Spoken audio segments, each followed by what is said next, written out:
Over 2 decades of sports radio dominance in Utah. My favorite. This is DJ and PK on 97.5, the KSL Sports Zone.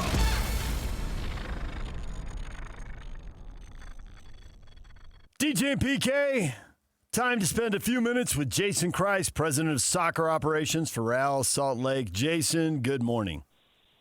Good morning, DJ. How are you? Good. I have so many questions. You are the right guy at the right time, Jason. Ooh, okay. Let's go.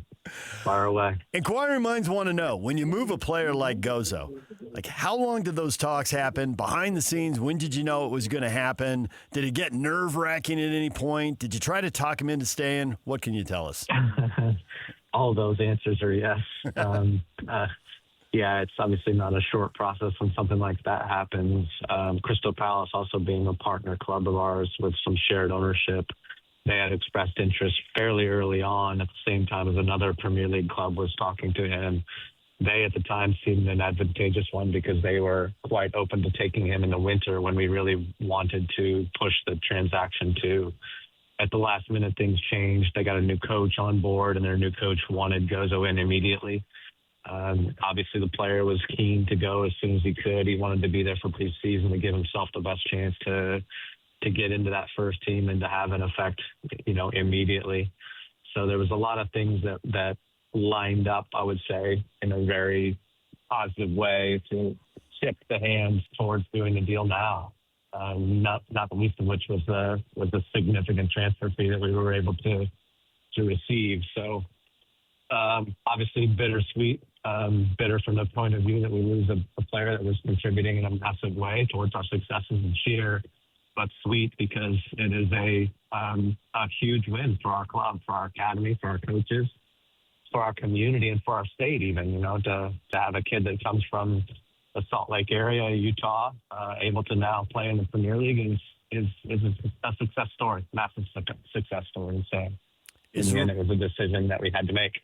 Is the reported $15 million fee accurate? I'm not going to comment on that. When you get money, whatever the number is, when you get money like that, how and when does that get reinvested in the club? Well, I think first and foremost, it needs to be an understanding that our academy and our development system is a very, very expensive venture for our club. And as I said, so this being a massive success story for that, and we're able to say we can recoup some of that money when we are able to sell players. The other way to recoup that money is the more probably a little bit less obvious one is having players contribute in big ways for our first team. So we think we've had enough success stories to continue the march and continue our identity of being a developmental club. But then, the other obvious piece is that we need to add players now. So we've got another couple of weeks left in the transfer window.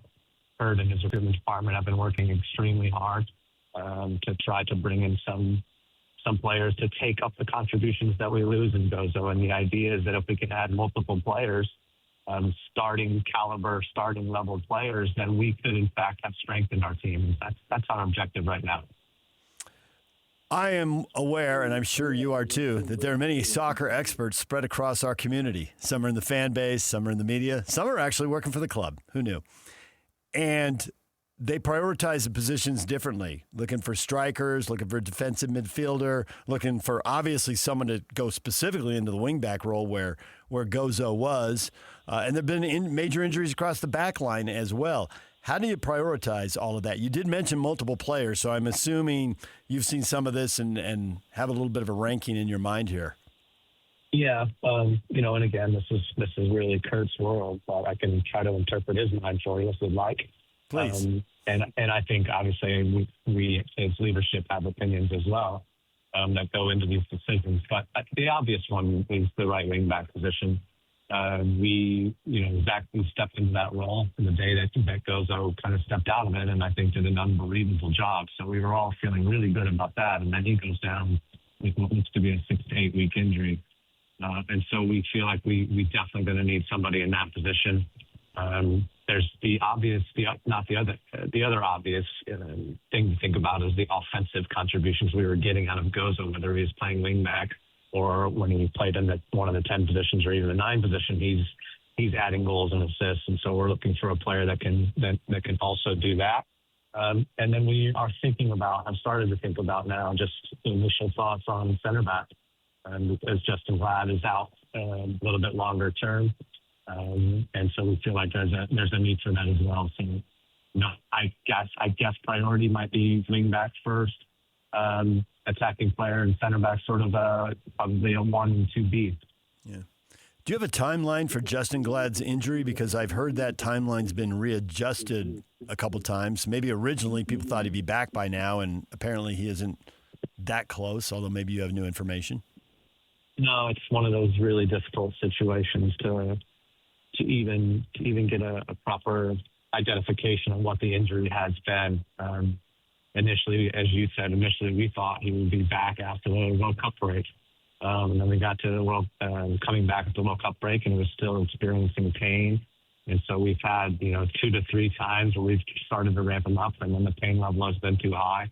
And so now he's in very much a rest mode for a couple of weeks, and then I think it's going to be another 8 weeks on top of that. So this is a couple of months more until we see him back on the field. Is there a timeline for Emeka Eneli returning? Yeah, Emeka's right around the corner here. I think he's supposed to return into full training next week.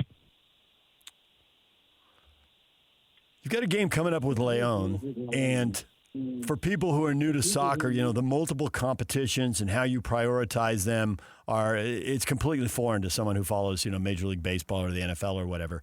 How do you rank these? How important is a game in Orlando on Saturday in MLS play versus the game Tuesday against Leon in the League's Cup? How and why do you prioritize those games? Well, I think when you start to think about the sport of soccer, it is different than other sports, and that it is very much an endurance sport, and it takes multiple days to recover, and oftentimes, seeing 3 games in a 6-day period as we're in right now is an impossible ask. And so, yes, you are forced into a situation where you have to prioritize games. And for us to be in a quarterfinal of this League's Cup with the opportunity to come out of this tournament and say that for this tournament we were the best team in the U.S. and Mexico is a rare opportunity. So we are certainly going to prioritize that over a league game. Although I think it's not as easy a decision as that, because right now we have faltered a little bit in our standings in the league, and we need to be wary of that as well. To what do you attribute the faltering over the last 5 or 6 MLS games? It's difficult to say, really difficult to say, because it's probably a little bit too easy and basic to try to loop them all together. I think you have to kind of go one by one and say what has been the issues. I think coming back immediately after the break and going on a really difficult road trip at LAFC in Portland was challenging. And certainly I think we've had our challenges with teams that play a certain way against us, and that's the teams that sit back and counterattack and do it very effectively have given us trouble. And Dallas was a team that did the exact same as that. So we have to consider sort of, how we're going to succeed against those teams as we move forward, because certainly we will see it in the final piece of the season and going into the playoffs. But I would also say that in all of the games, we have had some really positive things come out of them. So, the mindset's still there. The ability to create and score goals is still there. It's a little bit about, I think it's a little bit about focus as we're going through, and it's the hottest part of the season, and typically a part where you do have some downturn before we get to the final push here. Want to circle back to where we started. I introduced you as president of soccer operations, and it goes back to sports are different, right? You don't just have a team. You also have a second team in the Monarchs that can act as a development/minor league team. And then you've got the whole academy. So there's so many players at so many levels trying to make progress. It needs someone over all of that. And I'm curious for these the stories we've seen where, certainly Gozo's just a spectacular success story. But Zach Booth he's from Eden, Utah, and he was looking very intriguing before his injury. He was doing some stuff that was opening eyes for sure in the fan base. But maybe you knew that because you got to see him develop along the way. How many more guys do you have who could open eyes and intrigue fans that way who are in the pipeline? Well, quite a few. I would say, obviously, we have the U16, the U18 team, and we have the Monarchs. I would say that in each of those teams, we've got 2 to 3 players that we feel like could be major contributors for us over the next 4 to 5 years. So, we feel really, really good about what the work we're doing in the developmental space. We say the developmental space, we're talking about a mixture of the 16s, 18s, and the Monarchs. All of those for us are considered developmental teams. Absolutely. I mean, let's not forget about Aiden Hezerkani, who at the beginning of the season scored a couple of goals and had some really incredible contributions. Nico Moisa as well. So let's specify that for the victory issue.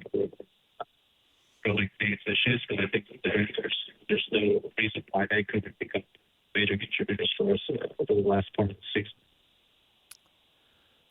Major League Soccer is about to flip its season. We'll have a full season here and crown a champion, playoffs in November and December, and then a little break, and then there'll be a thing called a sprint season, about 14 games and a playoff, and then the new full season will start, and you'll begin to play on the European calendar where the season starts in the summer and wraps up in May. And I'm curious, I've started to read that some MLS teams are prioritizing winning during that sprint season, and others may use it as an extended preseason and use it for development and not worry about winning. I assume you've had some conversations along those lines. What are you thinking about for that, for RSL and that sprint season early in 2027? Well, I would say that I can't imagine a time where I could answer a question to you and tell you that we wouldn't be worried about winning. I don't think that that's going to exist for us. I think we're going to look at every opportunity and say, what is our, not motivation, but what is our modus operandi to get ourselves to a place where we can win. And I think, from a team building perspective, I would be looking at the teams that are really thinking about a major transition, teams that are having to do a major rebuild.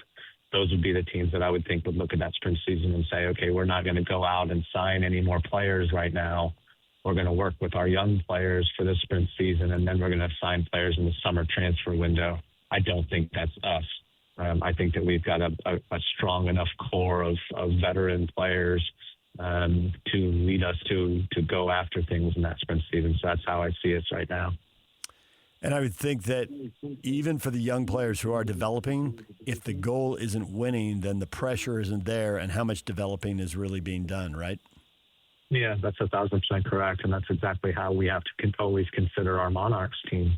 And it can be a challenge. You have to mix the two, but if there's not a culture of we want to win every game, then you're not developing players the right way either. Yeah. Well, Jason, we appreciate the time. In a few minutes, I'm not going to press you for what the lineup's going to look like in Orlando. I just think it has to look really, really different because it looked like there were some very heavy legs out there in the last couple games. Guys have been giving their all, but the needle might be getting near empty for a few of them. I think that's a fair comment, DJ. All right. Thanks, Jason. We appreciate it. We'll look forward to seeing what that lineup looks like tomorrow night. All right. Thank you. Bye-bye. All right. There's Jason Kreis. Multiple topics right there.